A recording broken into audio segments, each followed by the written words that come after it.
So then everyone, welcome back to the channel.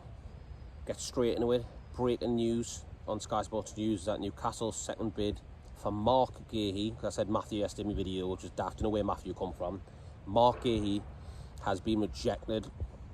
The second bid went in the last 24 hours and Crystal Palace just there have rejected a £50 million bid, and he's valued at 65 million from Crystal Palace. We are way off the valuation for him if we want him. If we're bidding £50 million, he's worth 65. I can see this one is going stale, or another club like Chelsea, someone jumping on the bandwagon and getting him out. I can see it happening now. You know, what we need to do is, if we really want, is pay the money, and now we've got the PSR and all that stuff going on, which is horrible. It's a horrible fact that we've got that, and you have to basically scrimp and scrape and sell the academy players just to raise funds. I hate the rules.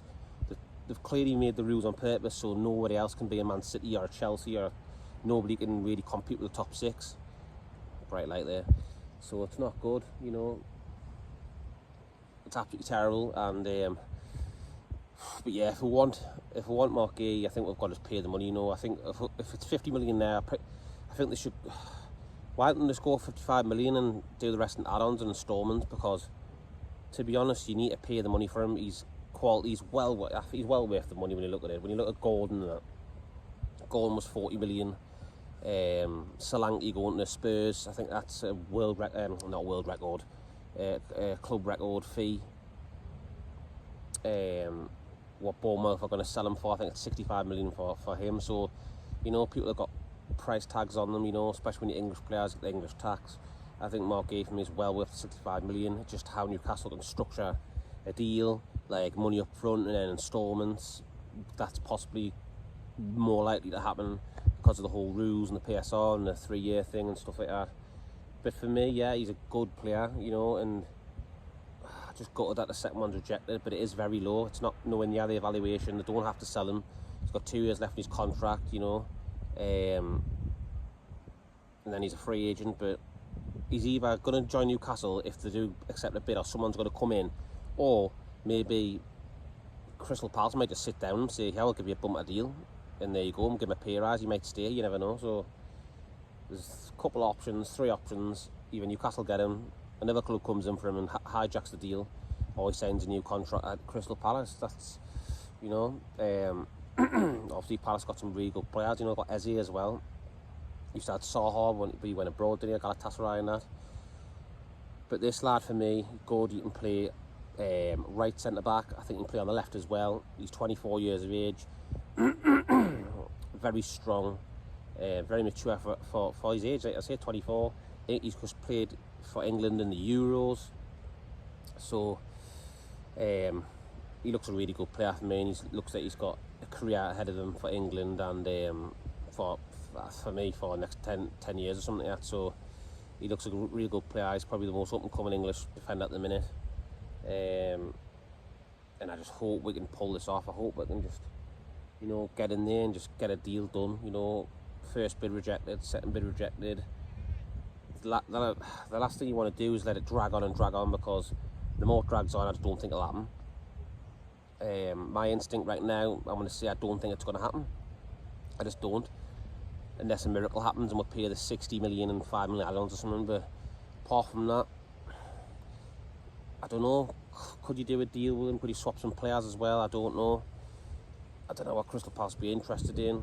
Like, I don't know, money in Almiron or something to get him in. Someone like that, someone who would, for me, is dead wood at the club now. You know, if you want to be progressing and be challenging for the top 4 this season, Miguel Almiron, I'm sorry to say, when I works hard, may get stick for it, but the fact is you need to be better. You need a right winger who's going to basically score at least 10 goals and 10 assists a season.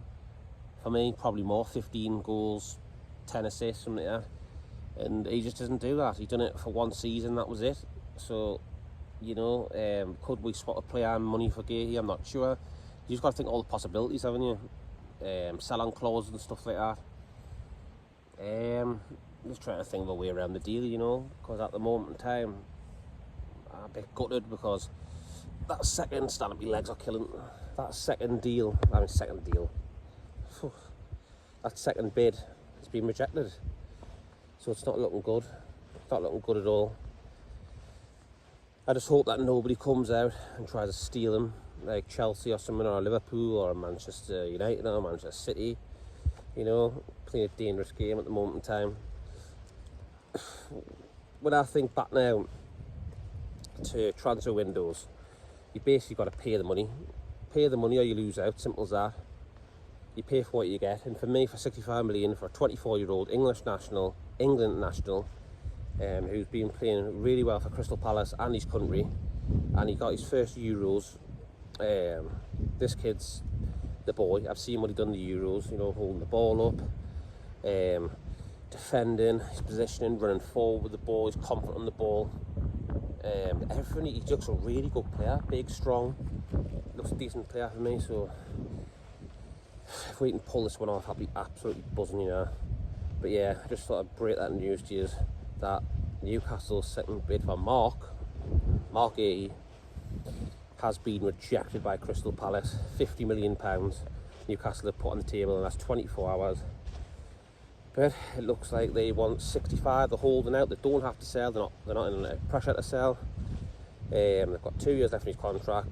Basically, the Palace can do what they want here.